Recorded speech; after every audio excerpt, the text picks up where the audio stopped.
sometime they will be talking seriously. So it is wrong for this government to think that you can just wake up, use force, little weapons to disperse crowd. But the army it doesn't work. They've been speaking about why that happened. Look at Vanguard says, look, Biafra, we acted in self-defense, army. That is possible. But what do we do under this circumstance? Institute a panel, judicial inquiry. Because the police, the security forces will be compromised under this. They have a side to the story. The people themselves have a side to the story. So the security cannot handle this. They let them continue with their own investigation. There's no doubt about that. But for us to get to the root of this matter, a judicial panel of inquiry has to be instituted to look at all the cases. I ran into one, December 2nd. I left Lagos, December 2nd, to Aba. On my way, somewhere in Asaba and Onitsha, I saw this and I parked. First of all, safety. But within that period, I noticed a lot of things. I saw so many things. That is one side of the story. So there are different sides. Institute a panel of inquiry, a judicial one for that matter. Let them look at all the cases. I saw another in Aba St. Michael's Road, I think 17th or 18th of February. That was another serious one. So we cannot... So what was it you saw? I mean another conflict, another clash. Oh. People waving flags and gunshots. Of course, I ran for my dear life, abandoning my car. And in the milieu, a few minutes after, people were lying on the floor. So I know that different people have different stories to tell about what is happening. The only way we can get to the truth, the root of this, is to institute a judicial panel of inquiry. Let people be invited to say what they know about it. But I advise the federal government to get very well-meaning people, not politicians. To look, the politicians can play a role, there's no doubt about that, but people who will tell us the truth about what has triggered this, what has sustained it, and the way out. There is no way we can solve this problem by shooting little weapons into crowd. It will not be solved that way. Do you think the meeting that the president had with some both political and other leaders from the southeast would help? Well, it depends on what he told them, and I suspect that he must have given stern warnings. I also suspect that he must have let them know that some of their behavior is contributing to this, and that may explain why none of them accepted to talk to us after the meeting. But whatever he told them, the issue here remains that people are hopeless. People don't seem to have a future in the way Nigeria is structured. The regions should get busier than they are.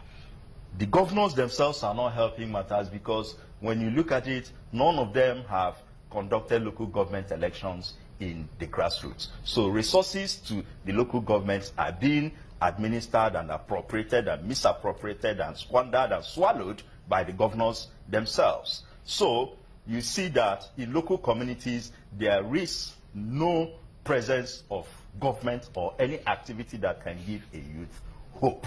What can the elders in these regions help? How can they help to resolve this entire issue? The elders are almost losing grip. When you cannot fend for your child, you cannot tell this child when to go out and when to come in.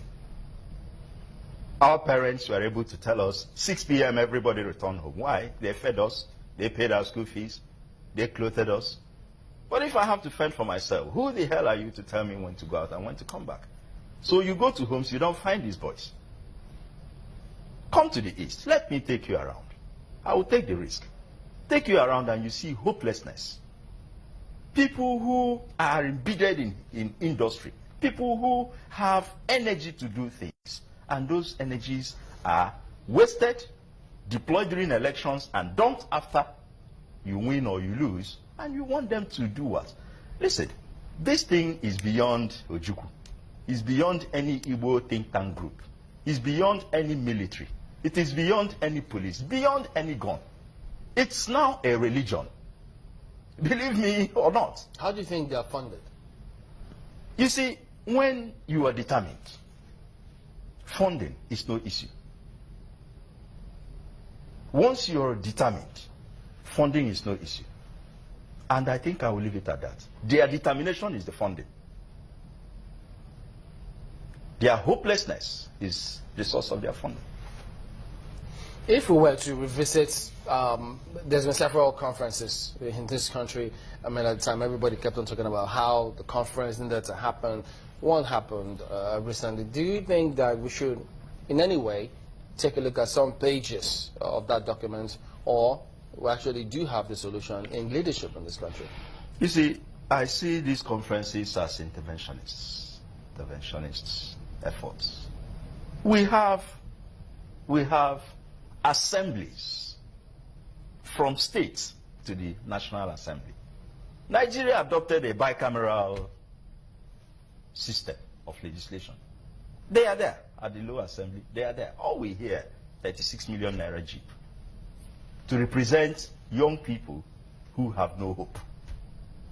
Sometimes I look at the way we think and the way we do things and the way we accept malfeasance, and I wonder how we will succeed. So, when you talk about constituting another conference, these documents are there.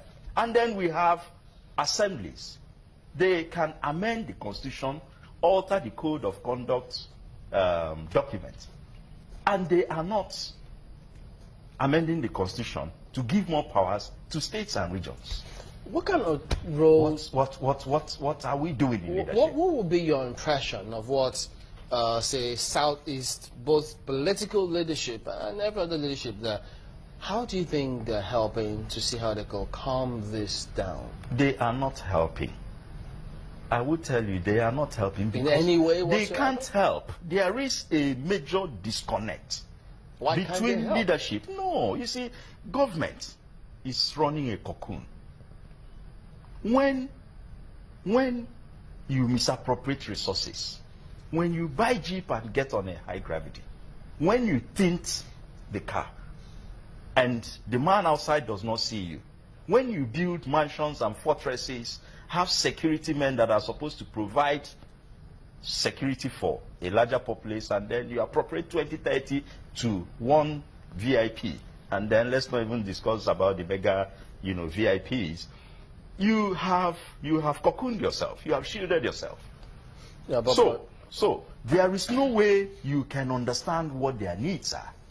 I will tell you, information reaching me is that over 1,000 youths from my local government were assembled at a place and cash being given to them. What for? Beautiful. We will find out why. But it's obvious that government is not impacting on them. But does that what you do at this time is to just give them some pittance to go feed themselves for the weekend, long holiday, and then the roulette continues. Would it be out of place if governors in the Southeast come together and perhaps maybe talk about building an industrial park, not minding whichever state it will be domiciled, a gas-powered industrial park, since they have a lot of gas in that region, and ensure that you create jobs, stimulate the economy in the region? These guys, unfortunately, are powered by a bloated ego. So it's even difficult for them to come together in the interest of the people. When you see them gather, it's an exhibition of who has the largest security on his convoy. In spite of the security challenge that is going on there? You see, bring them. Let them tell you what. You have access to them. Let them tell you. Take an unguided tour.